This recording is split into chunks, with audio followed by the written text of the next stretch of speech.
राजस्थान के पाली में एक युवक ने इंसानियत की बेहतरीन मिसाल पेश की है, जिसकी चर्चा अब चारों तरफ हो रही है। यहाँ एक स्वस्थ युवक ने दोनों आंखों से नेत्रहीन लड़की से शादी कर अनोखी मिसाल कायम की है। दरअसल पाली के रहने वाले युवक और मध्य प्रदेश के भोपाल की दिव्यांग युवती की 19 फरवरी को शादी हुई है। जब दूल्हे से नेत्रहीन लड़की से शादी करने का कारण पूछा गया तो उसने बताया कि सब लड़के स्वस्थ लड़कियों से शादी करेंगे तो दिव्यांग लड़कियों का क्या होगा, उनका सहारा कौन बनेगा। इसी सोच के कारण उन्होंने दिव्यांग को ही अपना जीवन साथी बनाने की ठानी थी। इस नेक सोच का दूल्हा मिलने पर दुल्हन का परिवार बेहद खुश है। आपको बता दें, पाली के शिवाजी नगर में रहने वाले 31 साल के संदीप छिपा की शादी के लिए परिवार के लोग लड़की ढूंढ रहे थे। कई रिश्ते आए लेकिन कोई लड़की संदीप को पसंद नहीं आई।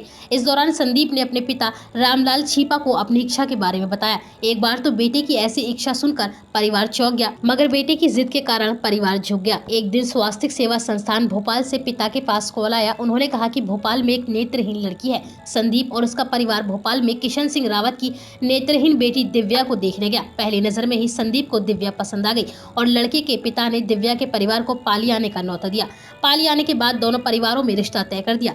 19 फरवरी को बारात भोपाल गई और शादी की रस्में हुई। लड़के के पिता रामलाल छिपा ने बताया कि बेटे का दिल कैसे तोड़ दे। जब उसकी इच्छा थी कि दिव्यांग लड़की से ही शादी करूंगा तो हम लोग भी राजी हो गए। उसे कई स्वस्थ लड़कियां भी दिखाई गई लेकिन उसे दिव्या ही पसंद आई। उन्होंने बताया कि पाली के बादशाह का झंडा पर उनकी कांच बटन की दुकान है। संदीप उनका काम में हाथ बटाता है। दुल्हन को लेकर बारात सोमवार शाम तक पाली पहुंचेगी। दिव्या के पिता किशन सिंह रावत ने बताया कि आंखों की नसों की कमजोरी के कारण दिव्या की आंखें जन्म से ही कमजोर थी। उसे बहुत कम दिखाई देता है। काफी इलाज के बाद भी कोई फायदा नहीं हुआ।